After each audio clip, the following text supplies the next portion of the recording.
میرے پاکستانیوں، آج میں ایک آپ کے سامنے یہ ہنگامی جو میڈیا ٹاک کرنے لگا ہوں، یہ ایک ایسی خوفناک اور دردناک اور تکلیف دہ چیز ہے کہ میں سمجھا یہ انتظار نہیں کر سکتی کل کے لیے۔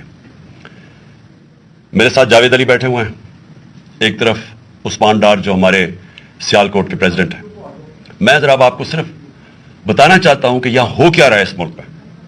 میں اپنی قوم کو آگاہ کرنا چاہتا ہوں کہ پاکستان کو کس طرح ایک بنانا ریپبلک بنا دیا گیا ہے۔ نہ یہاں کوئی قانون کی فکر ہے طاقتور کو، نہ ان کو فکر ہے اپنے آئین کی۔ ہمارا جو آئین ہے اس کا آرٹیکل 14 وہ واضح طور پہ کہتا ہے کہ ہر انسان کی عزت کی حفاظت کی جائے گی، ہر انسان کی ڈگنیٹی کو پروٹیکٹ کیا جائے گا۔ یہ ہمارا آئین ہمیں حق دیتا ہے۔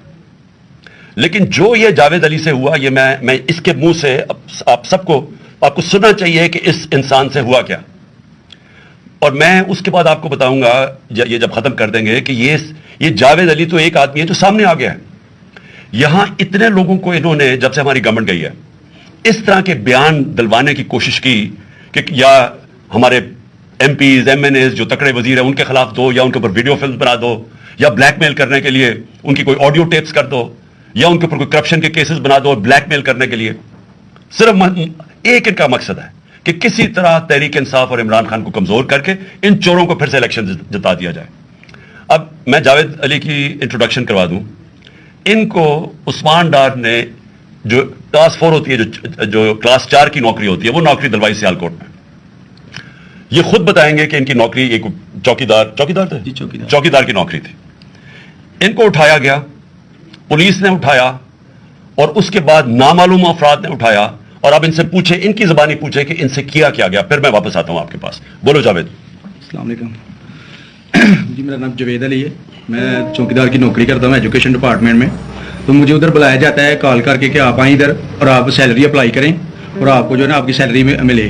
میں ادھر گیا ہوں اور مجھے ادھر صبح 11 بجے سے لے کے تقریباً 3 ساڑھے 3 بجے تک بٹھایا جاتا ہے۔ آپ بیٹھو، کرتے ہیں تقریباً ادھر 4 بجے کے قریب 7-8 پولیس والے آتے ہیں۔ وہ ادھر سے مجھے پہلے ہاتھ کڑی لگاتے ہیں، بعد میں میرے آنکھوں پہ اوپر شرٹ باندھتے ہیں اور اوپر چولا ڈال لیتے ہیں کہ جیسے میں کوئی دہشت گرد ہوں، ٹھیک ہے۔ ادھر سے مجھے پرائیویٹ گاڑی میں اٹھاتے ہیں اور لے جاتے ہیں نام روم جگہ پہ۔ ادھر جا کے میرے اوپر مارک چڑھا ہوتا ہے، آنکھیں باندھی ہوتی ہیں، تقریباً 7-8 بندے ہوتے ہیں وہ جو مجھے جاتے فرش پہ لٹا دیتے ہیں اور مارنا شروع کر دیتے ہیں کہ تم نے عثمان ڈار نے تم سے کتنے پیسے لیے نوکری دلوانے کے لیے۔ میں نہیں مانتا، میں کہتا نہیں دیے، پھر بھی مجھے دوسری دفعہ کبھی الٹا لٹکا دیتے ہیں تو مانو تم نے عثمان ڈار کو پیسے دیے ہیں، کانٹریکٹ سے لے کے پیسے دیے ہیں۔ جب نہیں مانتا تب بھی مجھے کبھی سیدھا لٹکا دیتے ہیں، کبھی الٹا لٹکا دیتے ہیں۔ اور بعد میں جب میرے مثلاً کہ کبھی اینٹ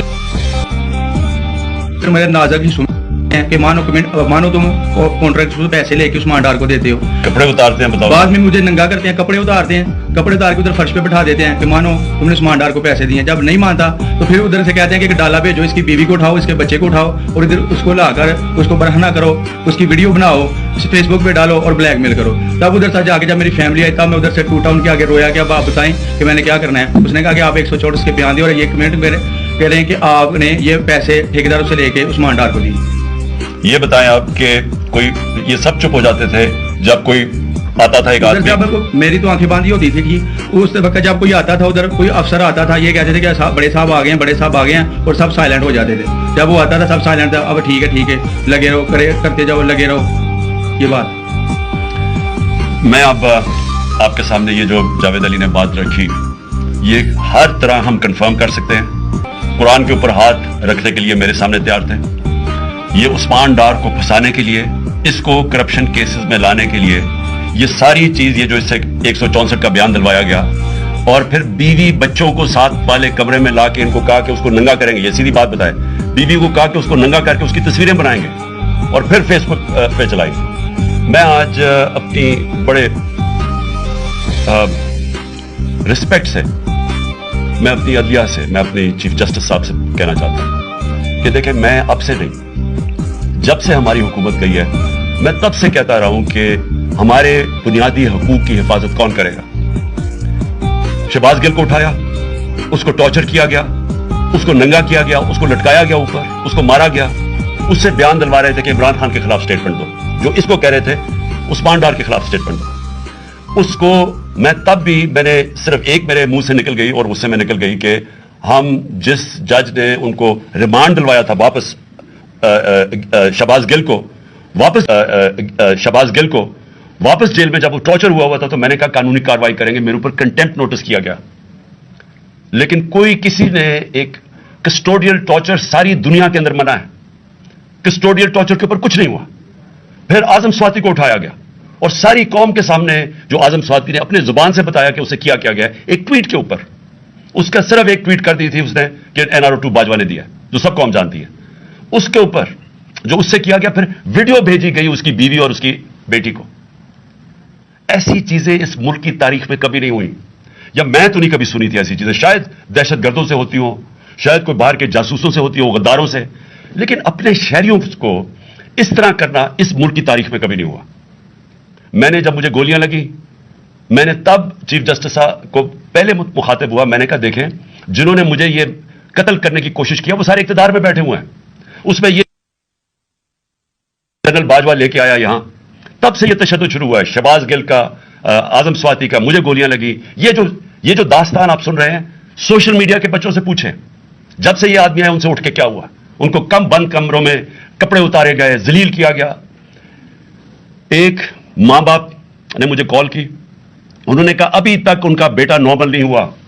اس سے اوپر اتنا تشدد کیا کہ وہ ابھی تک نارمل نہیں ہوا. اور میں ان کو کہا, جس طرح اس کو جاوید کو کہا میں نے, سامنے آؤ. سب ڈرتے ہیں, نامعلوم افراد سے سب ڈرتے ہیں, اور کوئی کسی قسم کی پروٹیکشن کسی کو نہیں ہے, کیونکہ یہ قانون کے اوپر ہے, یہ جو مرضی کر لیں, کوئی ان کو بچانے والا نہیں ہے. کوئی جاوید جیسے انسانوں کو جب یہ کرتے ہیں, اس کو پھر دھمکیاں دی گئی, یہ تم نے یہ بتانا کسی کو نہیں ہے, تو ہم یہ کر دیں گے, ہم تمہیں یہ مروا دیں گے. تو یہ اس ملک کی ہمارے پاس تو ایک ہی راستہ ہے, اور مجھے پتا ہے کہ عدلیہ کے اوپر پورا اٹیک ہے یہ مافیا کا. یہ پولیٹیشین نہیں ہے, یہ مافیا ہے جو ٹیپیں بناتا ہے ججز کی, جو ہر قسم کی بلیک میل کرتا ہے. انٹیریئر منسٹر ٹیپ چلا رہا ہے کسی کی, یہ بالکل غیر قانونی چیز ہے. وہ جج کی ٹیپ چلا رہا ہے, وہ اس کی مریم وہ ٹیپ چلا رہی ہے کسی ارشد ملک جج کی, کبھی ثاقب نثار کی ٹیپ چل رہی ہے. یہ کسی مہذب معاشرے میں یہ چیزیں نہیں ہوتی. یہ کنٹرول کے لیے, عدلیہ کو کنٹرول کے لیے صرف یہ سارے حربے استعمال کیے جا رہے ہیں.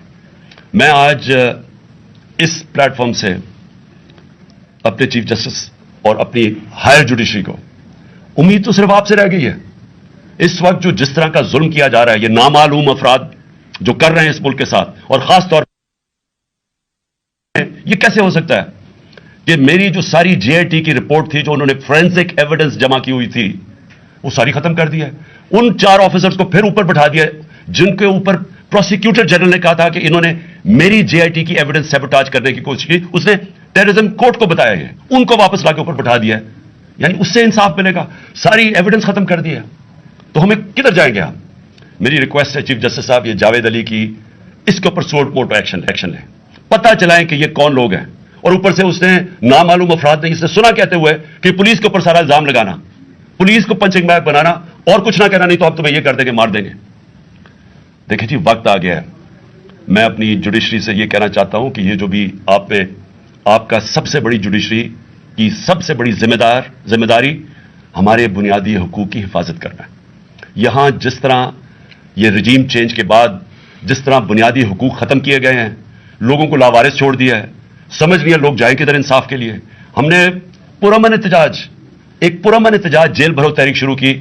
جو لوگوں کو اٹھا کے لے کے جا رہے ہیں, ان کو کپڑے نہیں دے رہے ہیں, ان کو دور دور لے گئے ہیں, کسی کو اٹک ڈرانے دھمکانے سے خوف پھیلا رہے ہیں. ایک طرف ایک پرامن احتجاج تھا کہ ملک میں نقصان نہ پہنچے. اب ہماری قوم آگے مشکل میں ہے, مہنگائی میں ڈوب گئی. کبھی پاکستان کی تاریخ میں 41% مہنگائی انفلیشن نہیں ہوئی, چھوڑ کے گئے تھے 12% تھی, آج 41% ہے. ہم اس کے احتجاج کریں کہ چور اوپر بٹھا دیا, NRO مل گیا ہے پکڑ کے. یہ حالات ہوتا ہے, سب کو ڈرانا دھمکانا, جرنلسٹ کو, صحافیوں کو, ٹی وی چینلز کو. تو میں صرف چیف جسٹس صاحب اور آپ اپنے سپریم کورٹ سے آج خاص درخواست کرتا ہوں کہ یہ جاوید علی کی کہانی سنیں, پوچھیں کون ذمہ دار ہے, کہیں تو لائن ڈرا کریں کہ اب ان کو خوف تو ہو کہ کوئی کھڑا ہے ان کے لیے, عوام کے لیے, عوام کے ساتھ کھڑا ہے.